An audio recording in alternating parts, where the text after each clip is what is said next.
começar. É estranho isso, né? Ter que gravar e falar que vai, que vai iniciar. A gente já quer começar, mas tudo bem, a gente vai se acostumando. Então, bom dia, gente. Mais uma vez aqui no auditório da Escola de Governança Pública do Estado do Pará, recebendo nossos servidores públicos no curso Reflorestar Mentes, segundo módulo do curso Reflorestar Mentes, em parceria com a Secretaria dos Povos Indígenas. Hoje a gente vai receber no nosso auditório para esse segundo módulo a professora Josileia Danício Jaguizo. Jaguizo? Yakshow, que é doutora em Antropologia Social pela Universidade de Santa Catarina, é coordenadora e cofundadora de Articulação Nacional das Mulheres Indígenas Guerreiras da Ancestralidade, Amiga. É isso? Professora, seja muito bem-vinda. Mas antes é importante a gente despertar para o que a professora vai nos trazer, em continuidade ao módulo 1, que foi ministrado pela magnífica professora Braulina Aurora. Vou chamar um pouquinho você, a nossa representante da CEPI, a Simone, para falar um pouquinho da importância do curso Reflorestar Mentes e o objetivo de nós estarmos aqui nessa parceria, né, Simone, para todo o estado do Pará.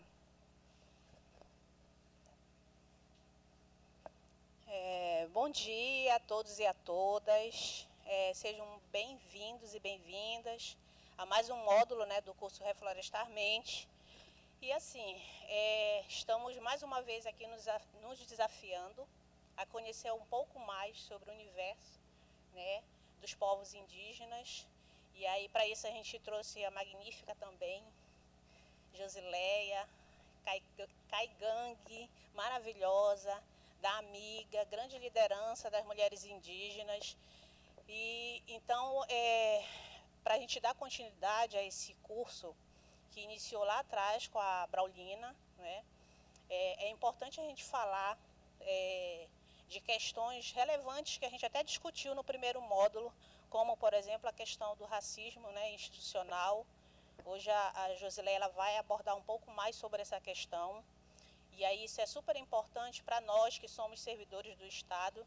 Então, o objetivo do curso é justamente trabalhar essa questão do racismo institucional dentro das instituições do Estado. E aí, para isso, a gente precisa conhecer um pouco mais. Então, eu gostaria de desejar um bom dia, né, de curso, que a gente possa tirar dúvidas, fazer questionamentos, porque nós estamos tendo a oportunidade de ter uma grande referência a nível nacional, né, das mulheres indígenas, da Josileia. E eu acho que o objetivo do curso também é esse, né, trazer esses nomes, né, do movimento indígena para que a gente possa estar cada dia mais aprendendo, né, com os povos indígenas. E dizer para vocês, que, em nome da secretária, por Itembé, agradecer a presença de todos e desejar um bom dia de trabalho para a gente. Bom, o objetivo do curso, desse segundo módulo, né, que é Reflorestar Mentes EGRA. É assim, professora, que produz?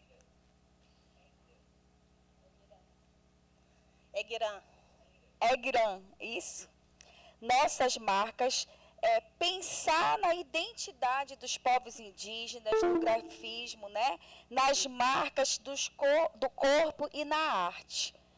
Dentre tantos outros conhecimentos que a professora Josileia vai trocar conosco aqui, né, trazer esses conhecimentos, trazer toda essa cultura dos povos indígenas e que a gente precisa não só aprender, mas respeitar. Não é isso? Então, professora, por favor, uma salva de palmas para a professora.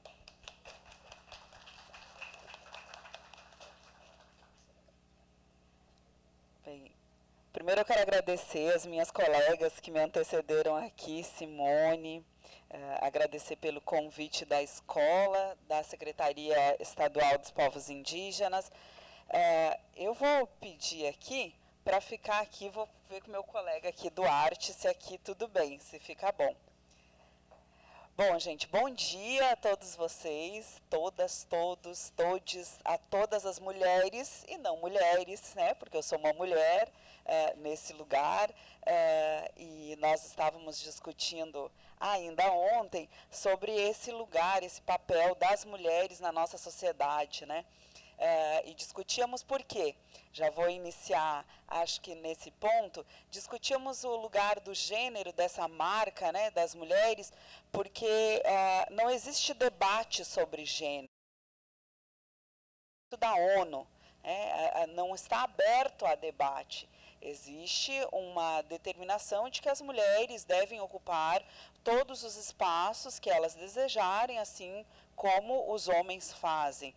Não se abre para um debate. Então, acho que isso é bem importante a gente entender. Hoje, no universo da educação, nós temos mais de 68% de mulheres.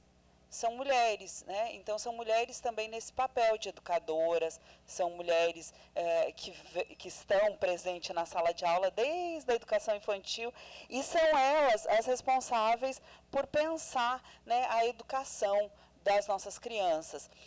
E depois na universidade também, hoje a gente tem um número maior de professoras, e eu já inicio nesse ponto, porque nós vamos falar de identidade. E quando a gente pensa em identidade, a gente precisa pensar esse lugar e responsabilidade da pessoa que está ampliando os horizontes, ensinando as nossas crianças, ensinando os adultos, então, que também é de grande responsabilidade nossa, de mulheres.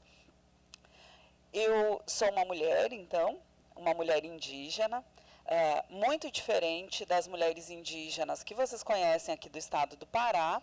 Por quê? Porque eu sou uma mulher indígena caingangue. Eu nasci em um território chamado Terra Indígena do Guarita, é a maior terra indígena do estado do Rio Grande do Sul. E lá nós temos características que nos diferem de outros povos indígenas do restante do país. Assim como se nós formos para uma aldeia Pataxó, a gente vai ver também o quanto os povos indígenas Pataxó são diferentes.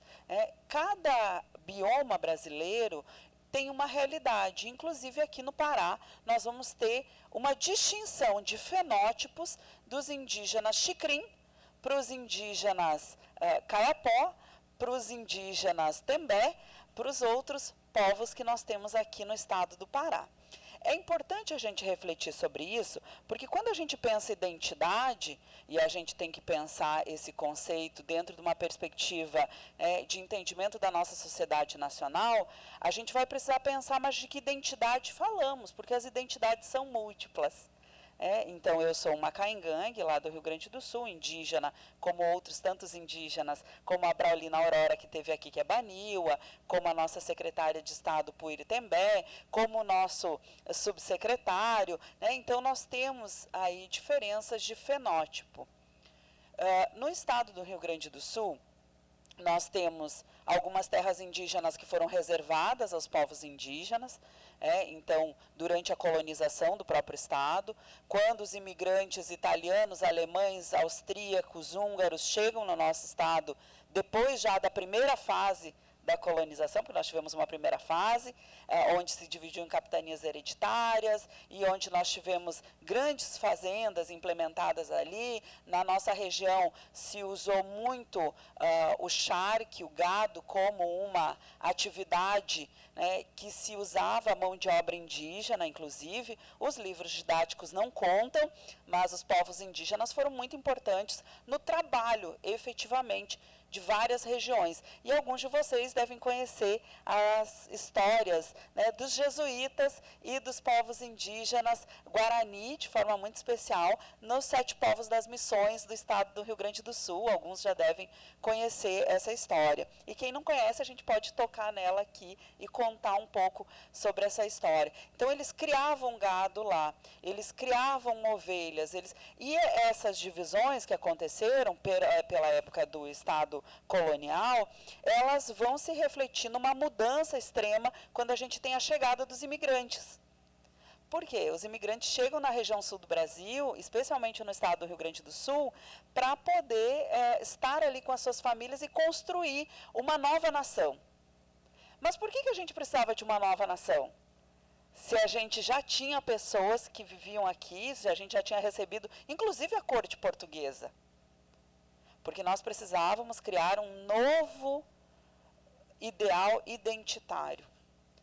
Então, nós vamos pensar muito sobre esse lugar da identidade. Eu, mulher indígena caingangue, vocês, pessoas, alguns podem até ser indígenas aqui.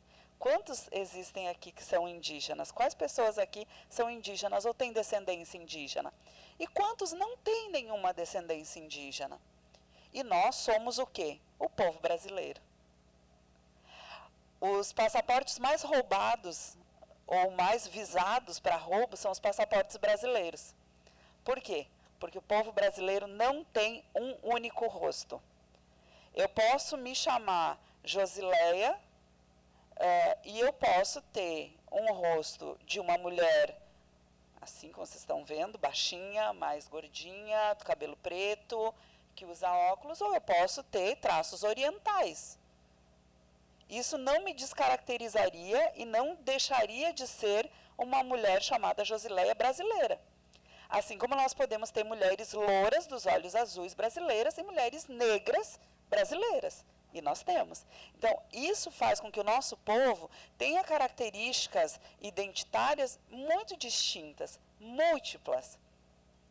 Então, por que, se nós temos essas características múltiplas e a gente pode se olhar entre todos aqui, por que nós não aceitamos algumas identidades? Ou por que a construção social de pensamento não aceita algumas identidades, não aceita algumas diversidades? Tudo isso foi algo pensado, não foi dado para nós. Vejam que no início da colonização do Brasil, não se falava a língua portuguesa, se falava muito mais a língua tupi.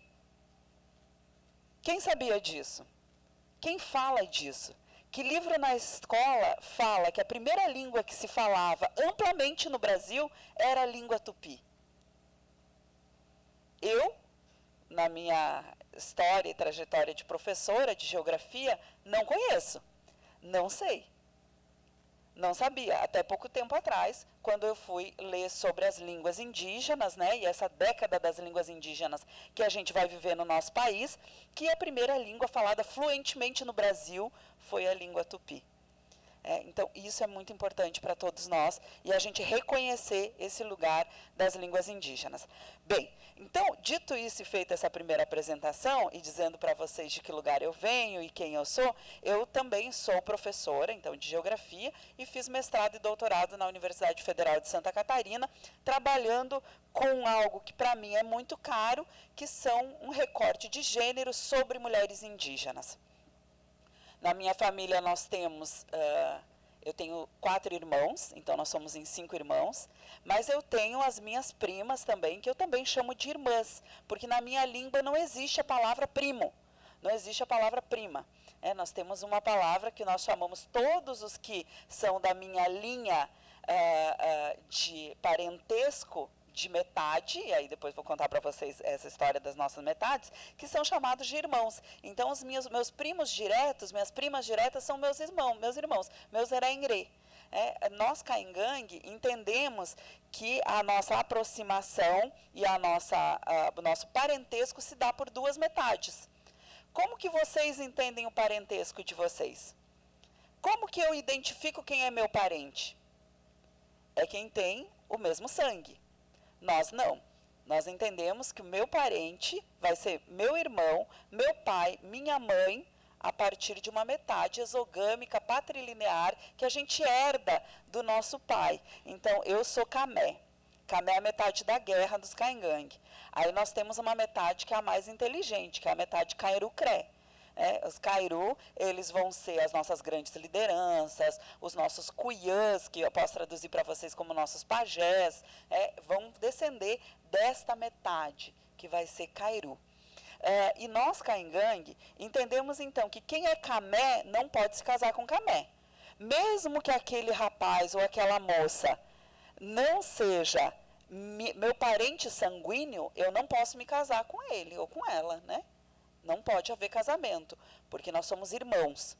Agora, eu posso casar com todos os Kairu, inclusive aqueles que são meus parentes de sangue, mas que são filhos das minhas tias, irmãs da minha mãe. Eu posso me casar com eles.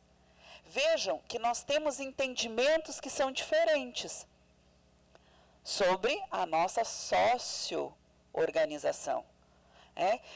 Quem é cristão aqui? Levanta a mão para mim ver. Quem é cristão? Pode erguer, não tenha medo.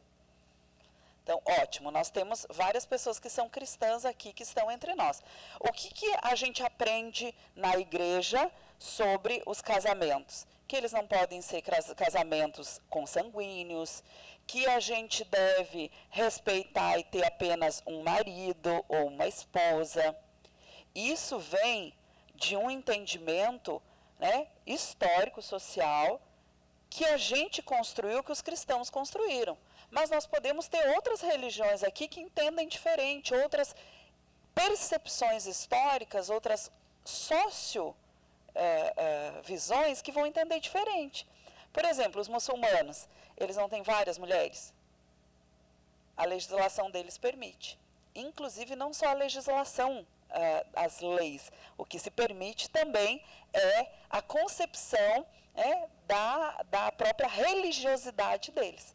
Então, o que eu quero dizer para vocês com tudo isso é que nós temos múltiplas identidades, mas que nós tivemos um papel muito importante do próprio Estado brasileiro de conceber uma identidade única para o povo brasileiro. E por isso nós tivemos lá pensada a nossa bandeira do Brasil, com as cores que ela tem, com o verde, o amarelo, o azul e o branco, pensando ordem e progresso, numa concepção de que o povo brasileiro deveria ter uma unidade da formação social desse espaço, né, do povo. Bem, e aí... Você pode colocar só na apresentação? Depois a gente vai entrar aqui. Bem, e aí, gente, eu queria contar um pouquinho para vocês essa introdução, para que a gente pudesse compreender do que a gente vai tratar aqui. E a gente vai tratar de identidade. E tratando de identidade, nesse segundo módulo, no nome que a gente vai dar para ele. O que será que significa esse Enrã? Alguém tem alguma sugestão? Querem chutar? O que será que é Enrã? Enrã, na minha língua, significa nossas marcas. Está ali, né? Então, Enrã, nossas marcas. E eu trouxe isso para a gente pensar. Quais são as marcas das quais eu falo, né? Eu, Josileia. O que é o Enrã para mim? O Enrã para mim, por exemplo, está aqui no meu vestido. Foi minha mãe quem fez. E ela quem pintou. A minha mãe não é a minha mãe biológica, é a irmã mais nova da minha mãe biológica, e que eu chamo de mãe, como eu expliquei para vocês. Então, a minha mãe, Andila, fez esse vestido e pintou para mim. Aqui nesse vestido, ela quis representar um pouco dos rã, das metades do Caingangue. Então, nós vamos ter essa parte mais fechada, que é a metade Kairu, que eu falei para vocês, que são os inteligentes, né? Os mais inteligentes estão aqui, ó, representados aqui nessa pintura que é fechada. E esse aberto aqui dessa pintura, que é o que eu uso aqui na minha pulseira, é a representação dos camé, que são a metade guerreira. Eu descendo dessa metade e a partir desse grafismo eu conto uma história. Eu conto uma história de que 2 gêmeos ancestrais dos Caingangue subiram de dentro de uma montanha e povoaram o mundo. Criaram tudo que existe. Tudo que é riscado, que é comprido, que é grande, é camé. Tudo que é malhado, que é redondo, que é circular, é Kairu. E os Caingangue criaram eu, mas criaram vocês também. Então, no meu universo, na minha cosmovisão Caingangue, todos vocês e tudo que nós temos foi criado por nós, pelos nossos gêmeos ancestrais.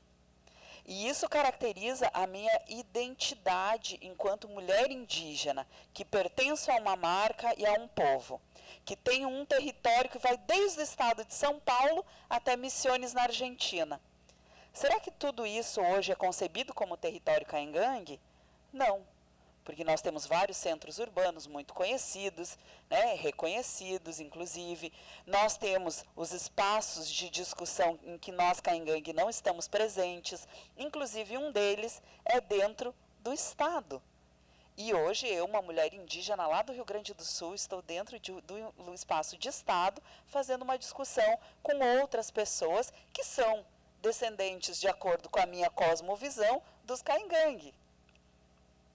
Percebam o quanto isso necessita de uma reflexão, né, para que a gente possa compreender esses lugares em que nós estamos. Então, quando eu pensei, pode voltar.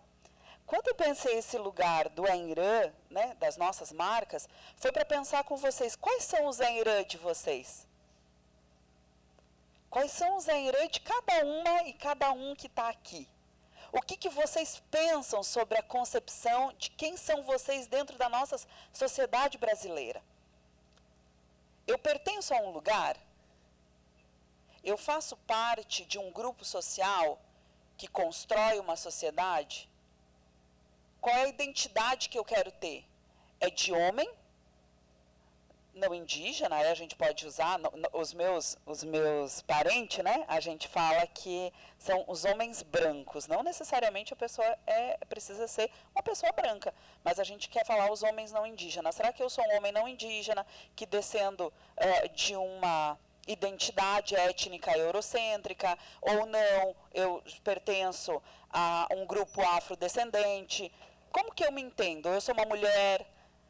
Como que eu entendo essa identidade, tá? Então, a gente vai pensar a partir desse lugar. E aí, pode passar. E aí, quando a gente pensou nesse curso, nesse módulo, como é que a gente vai problematizar e vai olhar a importância da diversidade dos povos indígenas? Quantos povos indígenas tem aqui no estado do Pará? Alguém sabe? Pois a gente vai ver o site ali. Quanto é? Alguém falou? Não? Mas são muitos. São muitos. A quantidade de povos e etnias. Tá, aqui no Pará, não. No Brasil. No Pará, não, é um número um pouco menor. É menor. Nós somos 305 povos indígenas no Brasil, de acordo com os dados do IBGE, e somos 57. 36. Vejam, tem uma muda. Isso, tem uma alteração. Mas quando a gente for olhar aquele site...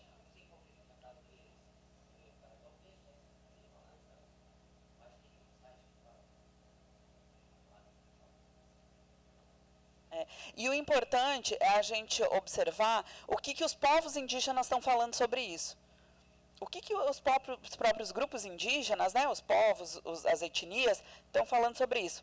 Bem, e aí a gente vai ver, então, um pouquinho das nossas ciências ancestrais, dos nossos conhecimentos, cultura, nos processos dessa concepção social, desse lugar de sociedade indígena, mas desse lugar também que os povos indígenas ocupam dentro de um contexto social, tá? E a gente vai ter aí como que a gente pode pensar as ferramentas que hoje a gente tem, a legislação que a gente tem. Por exemplo, hoje nós temos a Lei 11.645, que é uma lei super importante para todos nós, povos indígenas e negros. É muito importante essa legislação, mas quem aplica ela? Quem realmente está usando essa lei para fazer as ações dentro da sala de aula ou fora da sala de aula? Porque essa legislação não é só para a sala de aula, para a educação infantil, para o ensino médio, né? Não é só para eles, mas é para a universidade também. Quantos cursos na universidade a gente conhece que aplicam a Lei 11.645? Para a gente pensar como a gente vai promover o Reflorestar Mentes. De que jeito a gente vai promover esse Reflorestar Mentes, que eu acredito que a Braulina trouxe para vocês aqui com muita ênfase. O Reflorestar Mentes tem uma nova concepção social.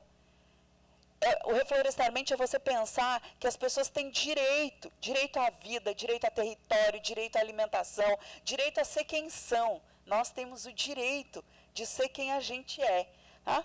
E a gente pensando através dessa descolonização de pensamento, né, na desconstrução de estereótipos e preconceitos. E aí, quando a gente pensa isso, se eu passasse aqui na rua ou viesse aqui conversar com vocês, como a gente está fazendo agora nesse início de manhã, quem de vocês diria que eu sou indígena se eu não estivesse usando nada indígena?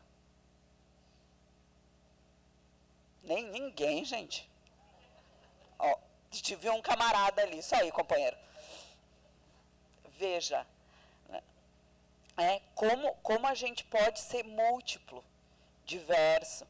Dentro da minha família, eu tenho 2 irmãos que têm o cabelo super liso e que têm a pele mais morena do que a minha.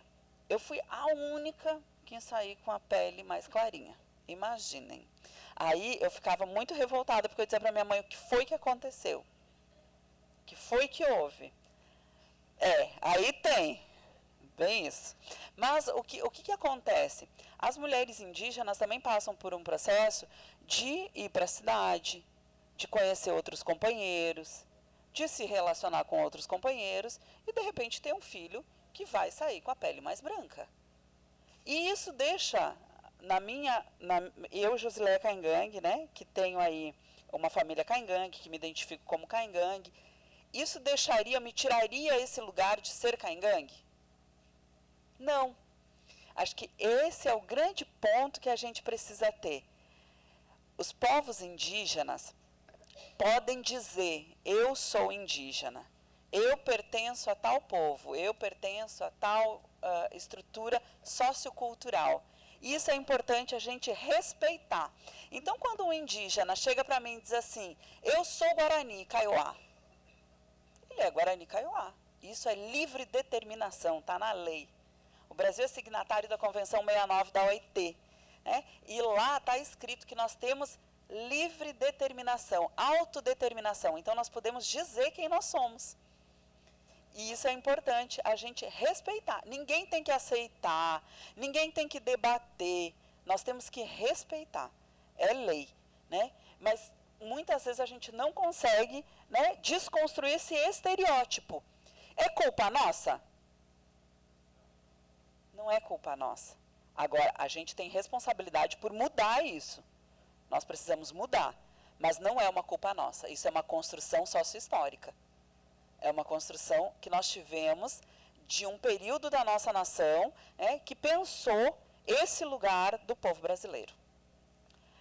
Bem, e aí a gente também precisa pensar nessa desconstrução dos estereótipos e dos preconceitos que a gente tem com relação aos povos indígenas. Todo mundo já ouviu falar isso. É uma das coisas que eu mais ouvia quando eu era professora de educação do ensino fundamental e médio. Qual é a caracterização dos povos indígenas para a maioria da sociedade brasileira? Como que a gente, muitas vezes, é visto pela sociedade brasileira? Vamos lá, vamos pensar junto aqui. Preguiçoso, vadio, viciado? Viciado. Essa para mim é a primeira vez que eu... boa. Folgado.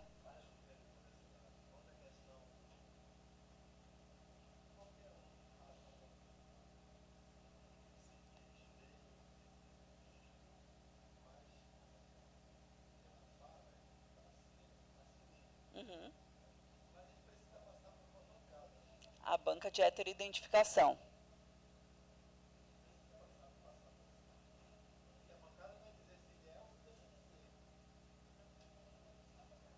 Pois é. Quando a gente tem banca de heteroidentificação em concurso, é um grande debate que eu já fiz parte de banca, então não vou me eximir desse lugar, já fiz parte de banca de heteroidentificação, e a gente sempre precisa pensar de uma forma ampla, né? A gente não pode ter uma mente fechada que diz, não, as características de uma pessoa indígena, para poder acessar esse lugar, tem que ser esta, esta e esta. Porque não é assim. porque nós somos múltiplos e diversos. Aí a gente vai ouvir a pessoa, a gente vai compreender de que lugar ela vem, como é que ela está se construindo, né, que percepção ela tem daquele espaço que ela constrói. Por isso é tão importante nós, do movimento indígena, né, e a gente, dentro desse movimento, a gente faz muitas discussões, compreender qual é o lugar da pessoa. Porque muitas vezes a pessoa indígena, por exemplo, hoje eu moro numa cidade chamada Santa Vitória do Palmar. E eu moro lá porque o meu marido é funcionário, né, foi funcionário de uma estatal que foi privatizada no ano de 2022, e ele foi transferido para lá, portanto, a gente foi para lá. A minha filha, né, a nossa filha, mora na cidade de Pelotas. Mas se eu tiver um filho lá em Santa Vitória do Palmar, né, esse meu filho, ele vai deixar de ser caingangue porque ele não vai morar na aldeia? Não, eu vou ensinar para ele tudo que eu puder sobre a nossa cultura, sobre a nossa tradição, e ele vai para a aldeia.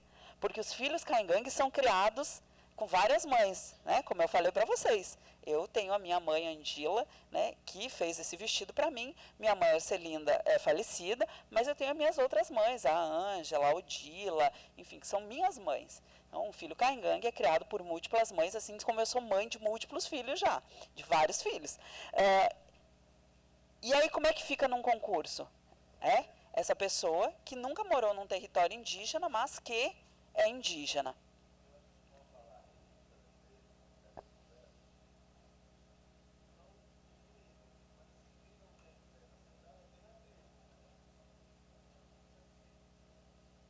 Pois é, aí eu acho que é isso, é o lugar que a pessoa se constrói. Porque também não adianta, eu já vi muito disso, a pessoa dizer que ela é indígena, mas ela não foi criada lá, ela não tem um pertencimento.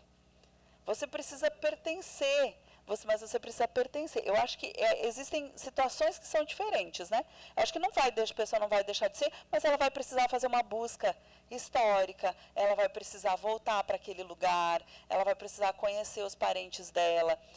Porque esse debate é um debate muito grande. E que eu falei para vocês, né? Eu não chego a um denominador comum dizendo ou é isto, ou é A, ou é B. Eu acho que a gente ainda precisa passar por uma fase de construção. E aí o México, por exemplo, faz algo que é muito interessante. Para eles, todos vão ser descendentes. Nós dizemos que nós somos originários, que é distinto, né? É distinto.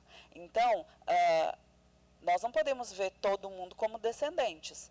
Nós não vamos poder ver todo mundo como originário. Nós vamos ter que criar critérios para poder abarcar aquelas pessoas que não tiveram as mesmas condições que outros. E isso também tem a ver com ética daí. E aí a gente entra num outro contexto que é a questão da moralidade ética.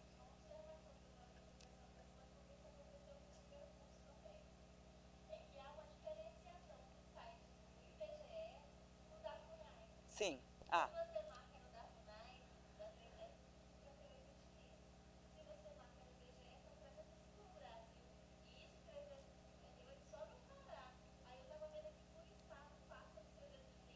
Sim, com certeza.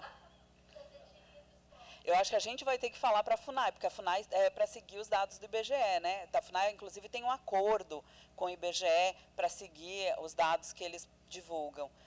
E são dados que eles consideram fidedignos. Existe uma parceria entre FUNAI e IBGE para poder fazer, inclusive, o censo dentro dos territórios. Então, acho que a gente precisa informar a FUNAI de que os dados lá estão divergentes e ver qual é o problema. Se eles consideram os isolados...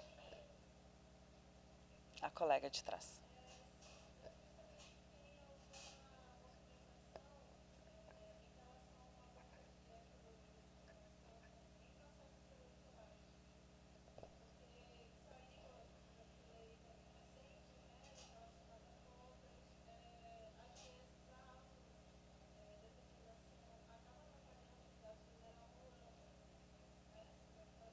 Eleito senador lá pelo meu estado.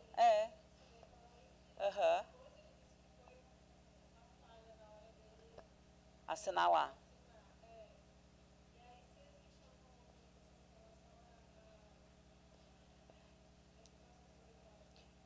Eu acho que existe uma mobilização dos próprios partidos políticos, pelo que eu li, né? Eu não estou dentro, sabendo exatamente como é que está funcionando, mas eu estou sabendo que existe uma mobilização dentro dos próprios partidos políticos para poder entender se a pessoa vem, aí recebe cartas da comunidade ou de instituições indígenas que vão falar sobre o pertencimento ou não dessa pessoa a esses grupos. Parece que existe essa mobilização.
Por isso que em banca de heteroidentificação, o fenótipo não é regra para os povos indígenas, como é para os negros.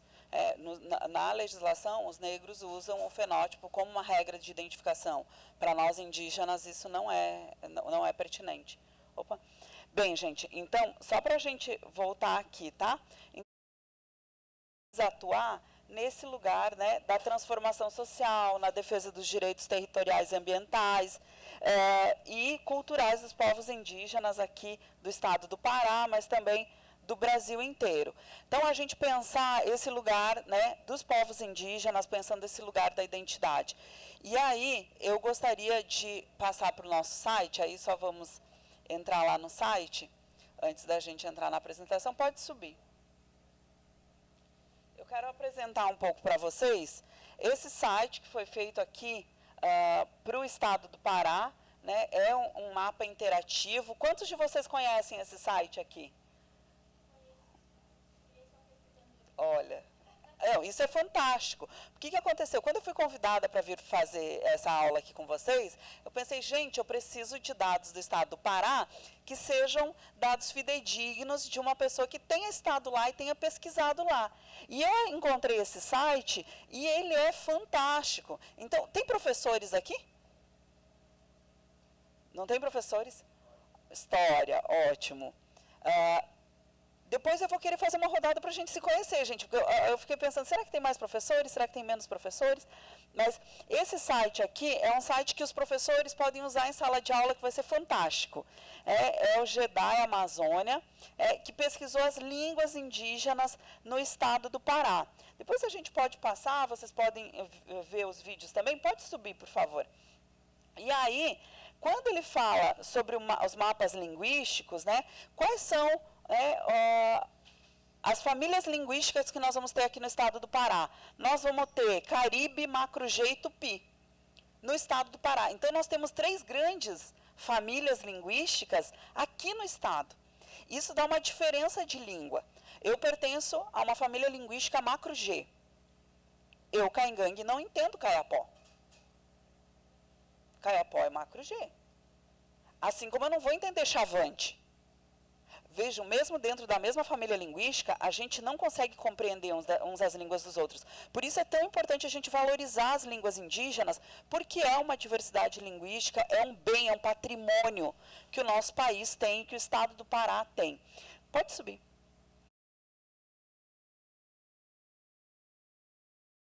Indígenas no estado do Pará, que são faladas aqui nesse território.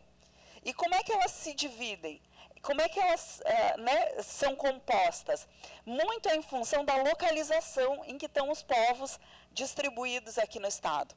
Os povos que têm mais aproximação costumam falar uma língua que é muito parecida. Mas nós vamos ter diferença. O povo que está lá no norte do Pará, dificilmente vai pertencer à mesma família linguística de um povo que está no sul do Pará. Isso é importante também para a gente refletir, né? A ocupação do próprio estado do Pará. Pode subir. Bem, vamos lá. Aqui, nós temos a língua tupi. Né? Nós temos a língua tupi. Quantos de vocês conhecem a nossa secretária de Estado, né, indígena, Puirtembé? Pronto, olha só, tem várias pessoas aqui que conhecem a Puir. A Puir, ela está dentro dessa família linguística tupi. Eles falam Teneterrara. Então, ela compõe essa família linguística. Então, dentro do tupi, você vai estar aí com Caiabi, Paracanã, Piacá, Biaguarani, Nhengatu Oriental, Chipai, Aueté, Surini, Zoé, Guajajara, Amanaió, Munduruku, Teneterrara, Araueté, Sateremaué, Anambé, Aiqueuara e Curuaia. Então, nós temos aí uma diversidade linguística. Quantos de nós falamos alguma dessas línguas? Ou sabe falar uma expressão de uma dessas línguas? Né? Olha só, nós temos uma pessoa aqui, duas, pronto. Quantos de nós falamos uma palavra em inglês? Gente, levanta a mão. McDonald's, ok. Qual outra? I love you. PowerPoint. Entendem? A gente tem uma tendência a valorizar muito a língua inglesa porque ela é a nossa língua mundial. É a língua que conecta os países. Se uma pessoa de língua inglesa ou que não fala, enfim, não fala a língua portuguesa, mas vem de um outro país e fala a língua inglesa, ela consegue se comunicar com a gente aqui no Brasil. Mas uma pessoa que só fala a língua indígena consegue se comunicar dentro do nosso país? Não consegue. Por quê? Porque nós não aprendemos a valorizar as nossas línguas indígenas para aprender alguma delas. Agora, então, é o momento, década das línguas indígenas, né, no contexto da ONU, a ONU está aí pensando junto para que a gente possa valorizar as línguas indígenas. Sobe para a gente ver quais as macro G que a gente tem aqui. E que vocês podem pensar em aprender, né? Carajá, Panará, Mebengocrê, Carajá, Timbira do Pará. Então, aqui tem 5 línguas que... A língua caingangue, que é a minha língua, nós temos um modo de ver as coisas e falar das coisas que ele é muito... não é objetivo. A gente, para falar que a gente viu a lua, né, crescente, a gente vai formar uma frase gigante. Porque a gente vai falar do lugar que a gente está, de como a gente está enxergando a lua naquele momento, de como ela vai fazer a sua transição, a importância que ela tem. Então, as línguas indígenas, elas caracterizam mais, sabe? Pode subir. A língua caribe. Nós vamos ter aqui os Waiwai, Aparaí, Cachuiana, Tunuiana, Waiana, Rix, Cariana, Arara, Tirió, Catunaiana. Essas línguas estão dentro da língua caribe, né, desse grande lugar que pertencer a uma língua. Então, são vários povos que compõem a mesma língua, que vão ter aproximações. Vai falar a mesma língua? Não. Vai ter aproximações linguísticas. E é importante a gente... Pode subir. Vamos lá para as Aruac, que nós vamos ter uma representação aqui. Mauaiana. Essa é a língua Aruac que nós temos aqui no estado do Pará. E aí nós vamos ter o povo Arau, que está aqui também. Vocês devem ver, saber que o povo Arau está aqui na cidade de Belém, como está em outros municípios. E aí, os Arau, eles são uma população de indígenas que são de outro país que vieram para cá. Mas hoje nós podemos dizer que os Warau são imigrantes? Será que nós podemos dizer que os Warau hoje são imigrantes?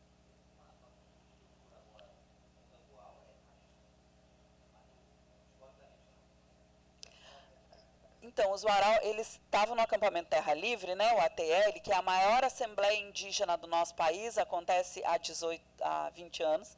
O acampamento Terra Livre fez 20 anos esse ano. E o acampamento Terra Livre, eles fizeram uma fala muito bonita no espaço que nós tínhamos lá da Amiga, na nossa tenda, dizendo: nós somos povos originários da América Latina. Nós somos aí americanos que estão aqui num país que tem fronteiras, mas que antes nós não tínhamos fronteiras. Mas bem, dentro da nossa legislação nacional, nós temos um povo imigrante, que são os Warau. Só que hoje nós temos mais de 2.000 Warau brasileiros. São as crianças Warau nascidas no Brasil. Então, nós já temos Warau brasileiros. A gente não pode tratar todos os indígenas Warau como imigrantes. E a gente também precisa olhar para eles, ver eles. Hoje, essas crianças são brasileiras. E aqui no estado do Pará, a gente tem mais uma característica que não tem na maioria dos outros estados brasileiros, que é ter os povos. Vocês têm, né, dentro do estado de vocês, os povos indígenas isolados, que estão presentes, são 13 povos que estão no estado do Pará. Porque o Pará faz parte dessa Amazônia, desse bioma que é tão rico e que tem, inclusive, povos isolados. Assim como no Maranhão nós temos, assim como em Roraima nós temos, assim como em outros estados, né, nós vamos ter povos isolados também. E os povos isolados, eles não são isolados porque o Estado brasileiro não quer contactá-los. Eles são isolados porque eles não querem contactar o Estado brasileiro.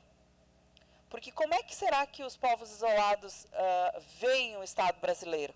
Quem se aproxima deles são pessoas que normalmente estão ali para caçar em territórios que eles entendem que são o território deles, que estão ali para tirar as coisas que pertencem a eles. Então, aquelas pessoas, né, não podem ser pessoas boas. Se eu vejo que eu estou rodeada de pessoas que não são boas, que são pessoas más, eu obviamente não vou querer entrar em contato com essas pessoas. Então, eles continuam isolados por determinações deles mesmos. Eles não querem entrar em contato nem com outros povos indígenas, nem com a população nacional, com caçadores, enfim, quem se aproxima deles, que não são só os indigenistas da FUNAI, né? Nós tínhamos vários indigenistas da FUNAI que trabalhavam com os povos isolados, e muitos deles já aposentaram. Então, os povos isolados acabam tendo um lugar dentro da FUNAI que é muito mais pensado para a proteção deles, e aí tem essas pessoas que vão fazer os trabalhos de campo para poder garantir que eles continuem protegidos. Bem, podemos seguir adiante. Quando eu vi esse site, que vocês podem acessar, inclusive eu acho que é muito importante que vocês acessem, e a gente viu as famílias linguísticas, e viu aqui como é que a gente entende as nossas famílias linguísticas indígenas, ela também faz uma menção de como a gente pode compreender, né, as famílias linguísticas que são europeias. Então, como a gente consegue compreender melhor o espanhol, por exemplo? Porque nós somos um país de colonização portuguesa. E o tronco linguístico espanhol está no mesmo tronco linguístico nosso, que é o latino. Então, a gente vai ter uma tendência de compreensão maior. Por isso que as famílias linguísticas também indígenas levam essa característica que foi pensada pelos não indígenas. São línguas que se aproximam, compõem a mesma família linguística. Pode passar, pode subir. E aí aqui a gente vai ter, né, um pouco da explicação de como é que essas línguas indígenas estão organizadas pelas suas famílias e pelas aproximações de linguagem. Sejam elas as falas, depois as construções dos símbolos, que nós, por exemplo, os caingangue passam a ter uma língua escrita depois da década de 70. Que foram os próprios indígenas caingangue, jovens, que foram para o Instituto Sil, que era um internato que vai construir a língua caingangue. E muitas línguas indígenas ainda não têm essa construção dos símbolos, que a gente vai conceber mais adiante. Pode passar. Eu convido vocês a ver os vídeos que estão nesse site, né? Convido vocês a dar mais uma passeada, uma organizada no site para a gente trazer mais questões para amanhã, para depois da manhã, ou depois eu vou deixar meu contato aí, para vocês pensar um pouco mais sobre isso, e se vocês quiserem discutir sobre as línguas indígenas e como a gente vem pensando também esse lugar da resistência e da construção da identidade, a partir delas, vocês têm essa possibilidade. Pode subir? Bom, as línguas indígenas, elas resistem, porque nós tivemos, acho que a gente pode passar para os slides, já apresentei um pouco do site, pode passar. Bom, as línguas indígenas, elas resistem muito porque os povos indígenas, mesmo sofrendo uma pressão do próprio Estado brasileiro, que dizia que nós deveríamos deixar de falar as nossas línguas e falar só a língua portuguesa, continuaram insistindo e muitas vezes sendo penalizados, né, com punições severas, tronco. Vocês já ouviram falar, a Braulina tocou com vocês sobre as agressões contra os povos indígenas na aula que ela deu? Na minha região se usava muito o tronco. Então, quando os nossos chefes de posto, que eram os não indígenas, na época do SPI, depois logo no início da FUNAI, quando eles queriam punir um indígena, eles colocavam ele no tronco, amarravam no tronco. Teve muitas pessoas que perderam os membros inferiores, perdem a perna, depois tiveram que amputar a perna, justamente por conta, desses castigos severos. Porque falavam a língua, porque a língua era proibida. Então, muitos povos indígenas passaram por essa situação e eles continuaram resistindo. Então, se nós falamos ainda a nossa língua, é porque nós tivemos lá atrás os nossos avós, os nossos bisavós, que passaram por esses processos, mas resistiram. Então, a língua indígena, ela é uma representação da resistência dos povos indígenas, do que a gente segue tendo e segue fazendo, e hoje nós temos, aí com muita felicidade, algumas aulas que nós podemos ter de línguas indígenas. Então, a disciplina de línguas indígenas, hoje, ela é uma realidade dentro das nossas escolas, e possibilita que a gente possa ensinar os nossos filhos tanto a ler, a escrever e a falar a nossa língua também dentro da escola, porque a escola também foi uma ferramenta do Estado como opressora. A escola era essa figura opressora. O que nós, Caingangue, fizemos? Nos apropriamos da escola. Hoje a escola, para nós, é um dos espaços principais das nossas comunidades. É lá que a gente faz reunião, é lá que a gente ensaia os nossos cantos, é lá que a gente constrói as nossas performances com os nossos jovens, é lá que a gente fala da importância da nossa identidade, da gente ter uma valorização de quem somos. Então, a identidade, a escola, ela foi apropriada pelos povos indígenas, mas ela veio como uma ferramenta opressora do Estado brasileiro. A gente não pode, é inegável isso,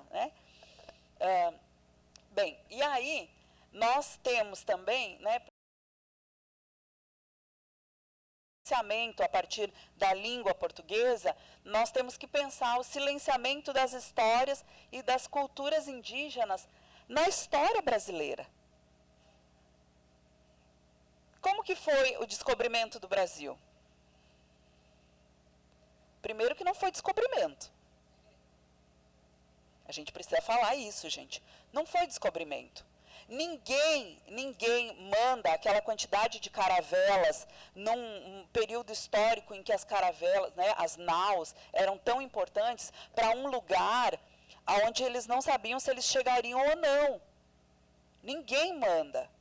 Imaginem vocês que os reis e os comandantes, eles eram as figuras mais inteligentes e estratégicas dos países. Será que se eu sou rainha do meu país e tenho uma quantidade de navios, vou mandar eles assim ao léu, ir lá para as Índias comprar especiarias, sem ter a certeza do caminho que eles fariam? Não. Então, a gente sabe, muitos outros historiadores, professor, e não sou eu, sou da geografia e da antropologia, mas muitos outros historiadores já constroem essa narrativa de que aquela narrativa contada para a gente da história do descobrimento é falaciosa. ela tem muitas lacunas que não foram preenchidas. Então, a importância da gente saber da história dos povos indígenas. Como é que eles receberam esses colonizadores, esses invasores que chegavam?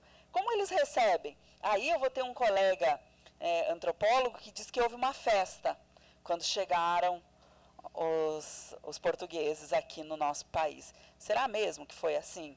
Como é que se deu essa relação de troca? Obviamente que os povos indígenas já faziam trocas. Os povos indígenas já tinham essa cultura, né, de se relacionar com outras populações e de organizar as trocas. Foi descoberto por alguns colegas que são arqueólogos que nós temos miçangas. Miçanga, vocês sabem, né? A colega ali está com colar de miçanga.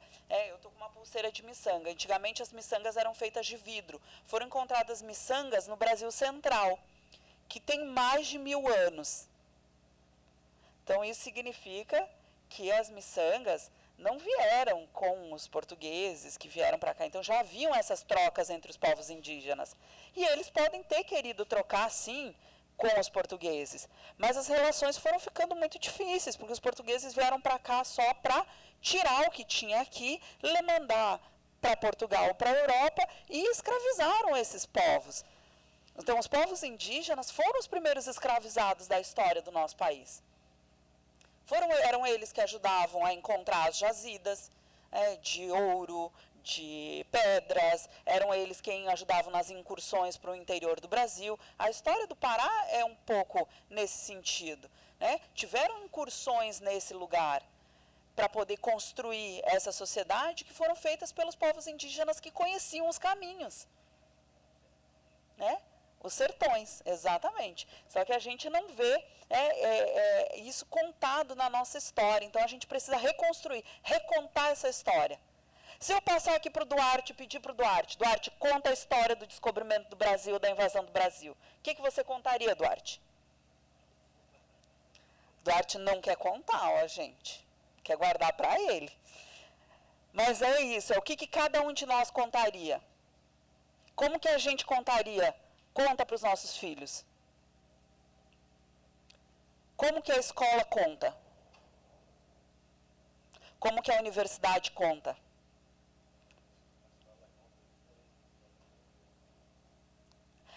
O que eu aprendi quando eu, Josileia, fui para a escola, é muito diferente do que os meus filhos vão aprender agora.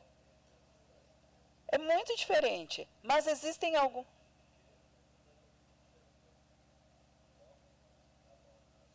Exato, é diferente, mas tem muitas coisas que elas persistem. Vocês lembram daquela música da Xuxa?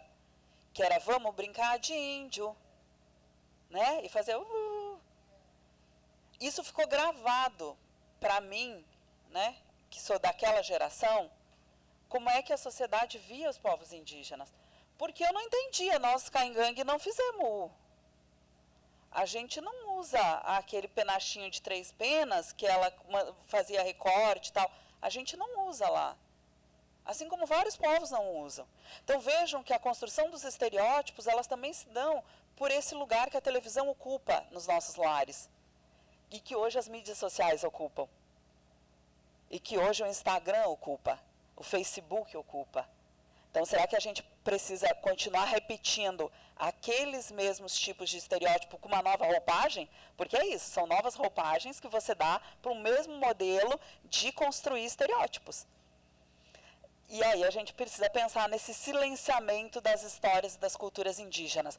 Quando a gente fala de índio, e tem muitos colegas meus que são teóricos, são indigenistas, debatem e falam os índios. Ou agora estão conseguindo mudar, né?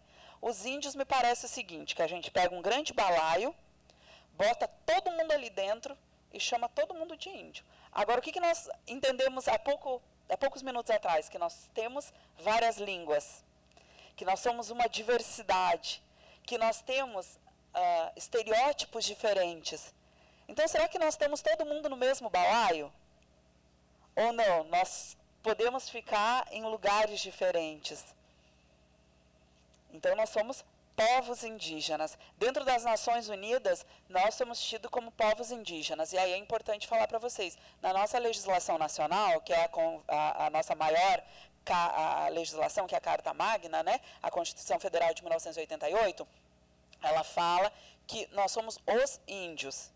Vejam que em 88 o debate ainda era muito repressivo, nós estávamos saindo da ditadura militar, nós não tínhamos teóricos debatendo os povos indígenas ou essa diversidade. Todos esses termos, diversidade cultural, diversidade linguística, povos indígenas, chegam depois da nossa Constituição. Então nós não podemos pegar a nossa Constituição e dizer assim, ai, puxa vida, não vale nada. Não, ela vale. Vale muito, é a nossa Carta Magna. Ela tem expressões que ainda são expressões antigas, que precisam de uma modificação, que esse não é o momento de mexer nela, deixa assim, deixa do jeito que está. Em algum momento, né, na nossa história, a gente vai poder mexer nelas e colocar os termos que a gente acha que devem representar nós, povos indígenas. Mas a gente tem a Convenção 69 da OIT, a gente tem a Declaração da ONU, que trata a gente como povos indígenas. E é assim que a gente quer ser tratado, como povos indígenas. Assim como se eu for falar aqui, deixa eu ver, o meu colega que está interagindo bastante comigo. Como que é seu nome? Roberval. Qual é o seu sobrenome, Roberval? Fei Farias. Isso? Então, o Roberval Fei Farias. Se eu chamar ele de José, será que o Roberval vai ficar contente? Né? Por quê? Porque o Roberval se entende Roberval.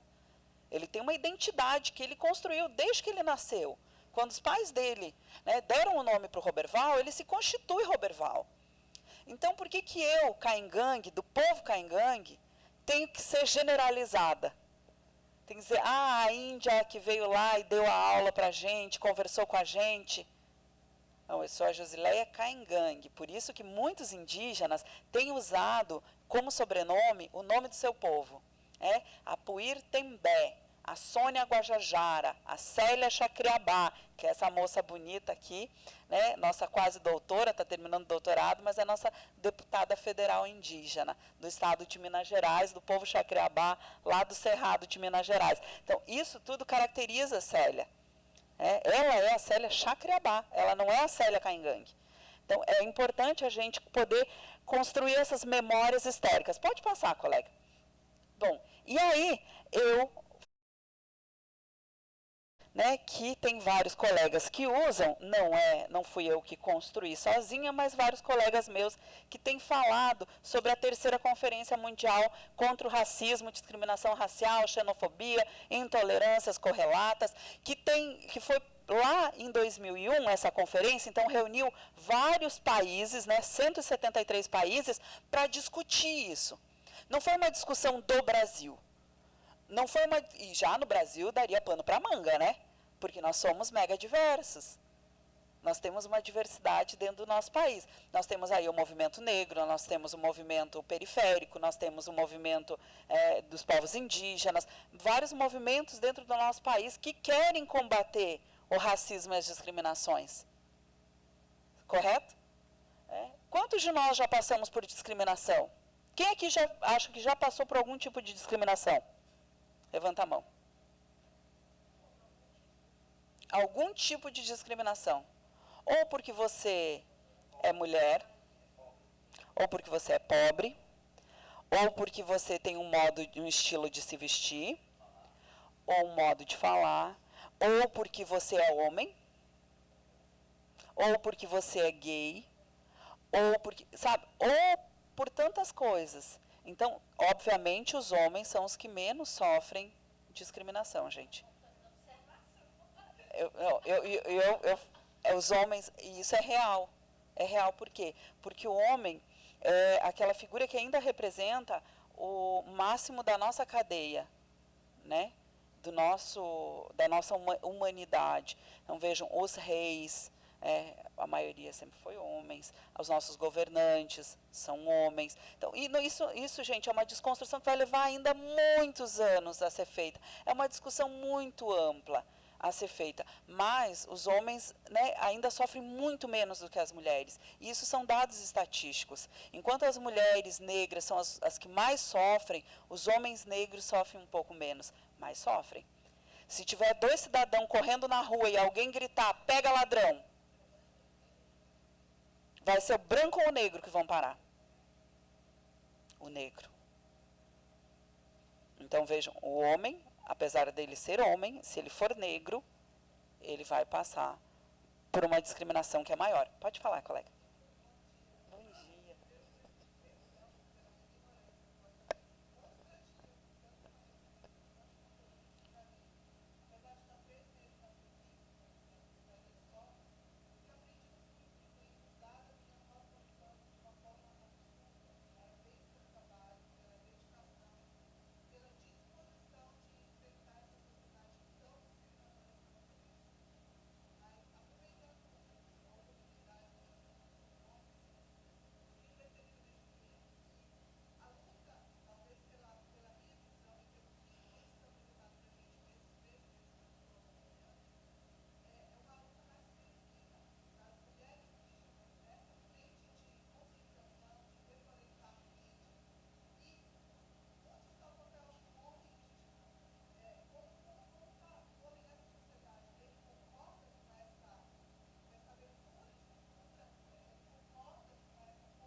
Incisivos.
Obrigada. Como que é teu nome? Juliana. Obrigada, Juliana. A Juliana traz um debate aqui que a gente faz, gente, no nosso dia a dia. Eu sou diretora executiva da AMIGA, da Articulação Nacional das Mulheres Indígenas Guerreiras da Ancestralidade. Eu sou uma mulher indígena, Josileia. Esse não é um debate que a gente está fazendo ainda com as mulheres indígenas, porque nós temos muitas pautas, muitas lutas a serem feitas, mas eu fui para a universidade, conheci o feminismo, achei que o feminismo comunitário reflete um pouco do que a gente dialoga e achei muito importante me somar com outras mulheres e hoje eu me entendo como uma mulher indígena feminista.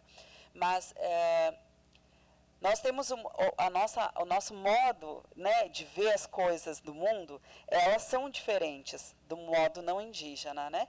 E os caiapós são diferentes dos caingangue, mas os caingangue são assim também. Nós somos um povo guerreiro, nós somos um G, né? G, isso é importante. Dependendo do tronco linguístico, você vai saber como é que as pessoas se comportam. Os G são bem duros, assim. Eu sei que eu falo firme às vezes, e tu não está nem brigando, mas é um modo de ser, ou você aprende a ser daquele jeito. E existe, sim, um machismo, gente, em todas as culturas. Todas as sociedades têm o machismo, todas. Não é só nos Caingangue, como não vai ser só na da minha colega Yara, né, que ela deve passar por isso também. Gente, em todas. E isso é uma construção de sociedade, né? Os homens, quando eles vêm, os não indígenas chegam, os colonizadores, eles não falavam com as mulheres indígenas. Eles falavam algumas vezes com as lideranças, né, os caciques e tal. Então tem isso registrado nas nossas historiografias. As mulheres, elas ficam relegadas durante muito tempo, principalmente as mulheres indígenas, nesse espaço muito doméstico do território. Inclusive, vários colegas meus antropólogos falam que as mulheres indígenas estão relegadas à esfera doméstica. Ficam ali. Nós, mulheres indígenas, no movimento indígena, a gente sempre participou. Então, o próprio movimento indígena, ele foi uma escola para a gente. E a gente viu lá as nossas lideranças, os nossos pais, ir à frente, lutar, falar sobre os nossos direitos, né, buscar os nossos direitos, seja da saúde, da educação, do território. E isso também foi inspirando nós, mulheres. E nós fomos criando espaços, nós não ganhamos espaços. Nós fomos criando espaços. Dentro do acampamento Terra Livre mesmo, era assim, as mulheres participavam do acampamento Terra Livre, da Assembleia, mas nós não tínhamos um momento para nós, mulheres, discutir. A gente, a muito custo, 20 anos de acampamento Terra Livre, faz 4 que a gente tem espaço. Para nós, para uma mesa das mulheres indígenas. E nós fomos indo para dentro dos espaços do próprio movimento, para dentro das escolas. Gente, escola é uma ferramenta incrível. Embora o modelo de escola que a gente tenha não tenha dado certo nem para os não indígenas, nem para os indígenas, porque hoje o que são nossas escolas, gente? Quem tem filho em escola pública aqui no estado do Pará? Como que a escola do filho de vocês é? Fechada, com grade. Gente, isso não é escola.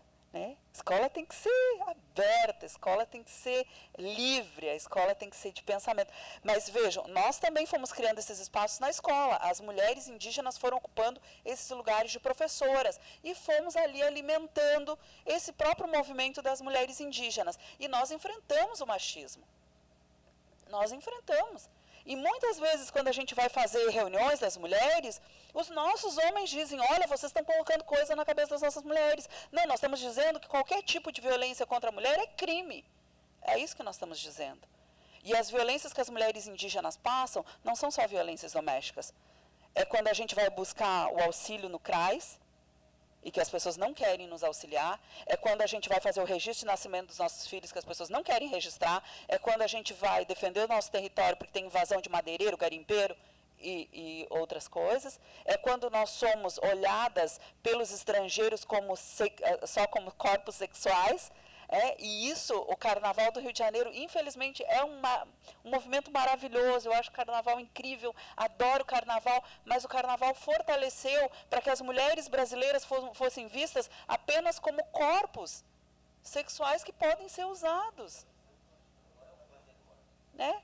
Então, e existem outros movimentos. Então, Juliana, tem muito embate. A gente tem muitas discussões, mas a gente tem muito apoio também. Nós temos um grande número de lideranças indígenas que têm aberto as portas também para as mulheres jovens que vêm construindo junto com as suas comunidades, junto com os seus povos, junto com os territórios, que têm fortalecido as mulheres. Então, é isso. É a gente chamando a atenção, é a gente dizendo, olha, não pode, não dá, mas a gente enfrenta no nosso dia a dia. Dia a dia. Essa superioridade. Se a mulher falar alto, ela é histérica. Se o homem falar alto, é porque ele está exercendo o seu poder de autoridade. Entende? A gente enfrenta isso também. E a gente precisa quebrar isso, romper isso. Uma mulher indígena, eu, Josileia, 43 anos, mulher indígena, está aqui hoje falando com vocês, gente. É uma vitória que vocês não têm ideia do quanto custou para uma mulher indígena, em 2024, conseguir chegar nesse espaço para falar sobre nós, povos indígenas. Porque a nós também não era dado esse direito até bem pouco tempo atrás. Eram os nossos professores antropólogos, nossos pesquisadores, que falavam de nós. E os antropólogos, é uma crítica que eu faço para a minha ciência, pesquisavam e traziam nas suas pesquisas reflexões sobre os homens indígenas. não sobre as mulheres. Embora quem é pesquisador aqui sabe que a maioria das vezes você vai conversar com as mulheres e as crianças. Mas eles traziam a reflexão teórica e o debate teórico constituído a partir do olhar masculino.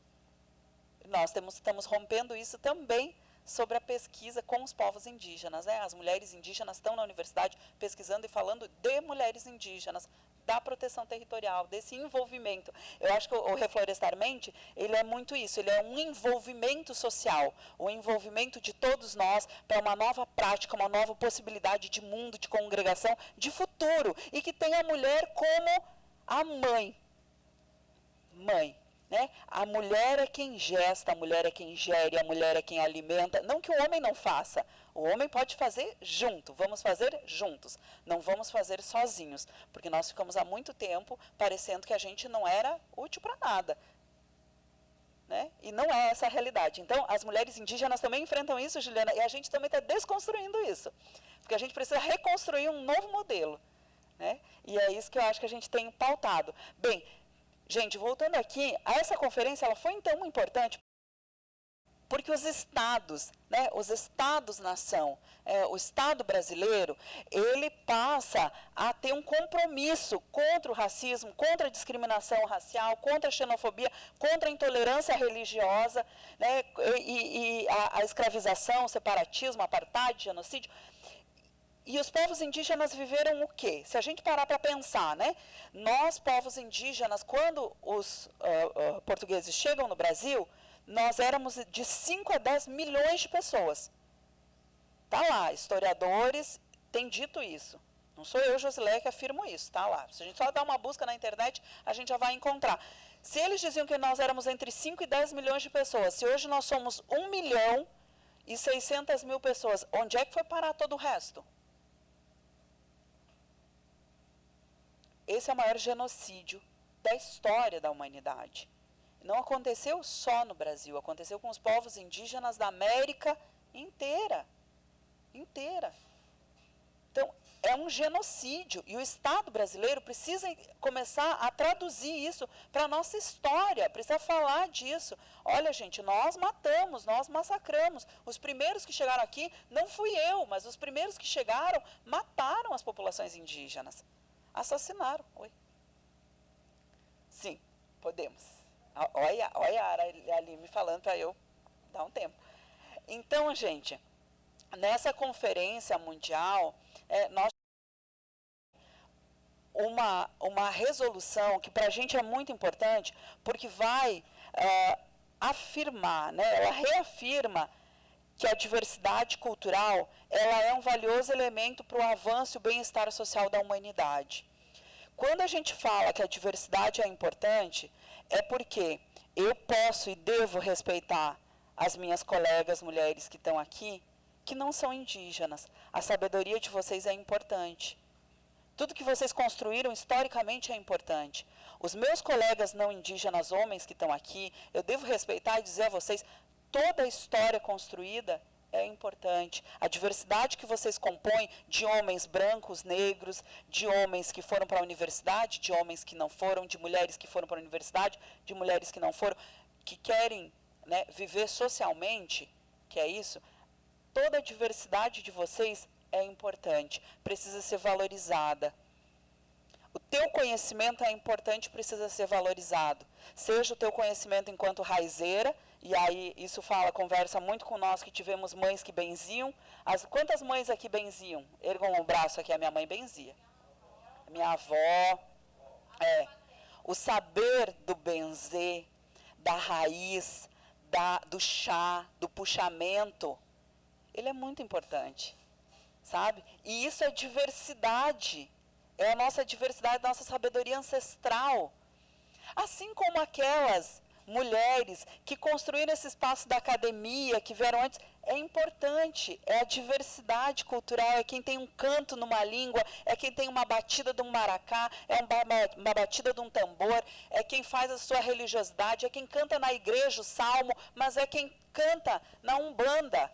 É quem canta o toré dos povos indígenas. Essa diversidade é importante. É isso que constrói uma sociedade diversa, com inteligências, com competências, mas principalmente com experiências que são múltiplas e vão fazer a gente cada vez mais crescer na nossa amplitude social enquanto humanidade, né, de ter tecnologias. Ou vocês acham que a mandioca que a gente come hoje, ela era desse jeito? Isso foi ciência indígena. Ciência indígena, que foi lá e plantou uma mandioca, e plantou com outra, e experienciou, e passou mal, até se descobrir uma mandioca, um aipim, não sei como se chama, né, que a gente possa comer. Mas alguém fala isso, dessa tecnologia? Ninguém fala. O milho colorido. O milho colorido é uma tecnologia indígena, gente, interessantíssima. Mas alguém fala isso? Dessa concepção genética, desse trabalho, dessa ciência indígena? Ninguém fala. Os modelos de pesca, ninguém fala. Então a gente precisa falar porque isso é diversidade cultural. E isso tem a ver com o bem-estar de toda a humanidade, da valorização, do reconhecimento de cada sujeito.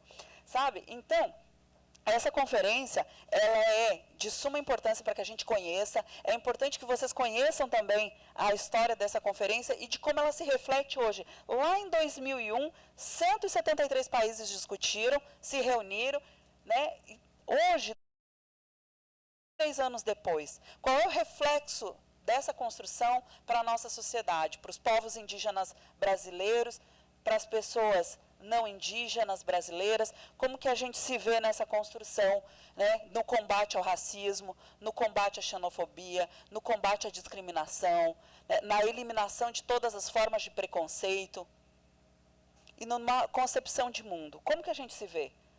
A gente continua lá atrasado? Ou a gente quer avançar? A gente quer combater? E aí a gente não tem que ter vergonha, gente. Eu falo isso para vocês. A gente não tem que ter vergonha. Quando a gente vai fazer combate ao racismo, combate à discriminação, a gente não pode ter vergonha. A gente tem que falar dentro de casa. Quando a pessoa faz a piadinha, é muita terra para pouco índio. Será mesmo? Os povos indígenas protegem 82% da biodiversidade do planeta. Sabe quantos são? 5% da população mundial. 5%. Então, mas tem alguns que...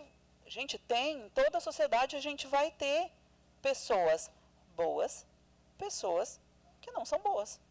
Em todas as sociedades.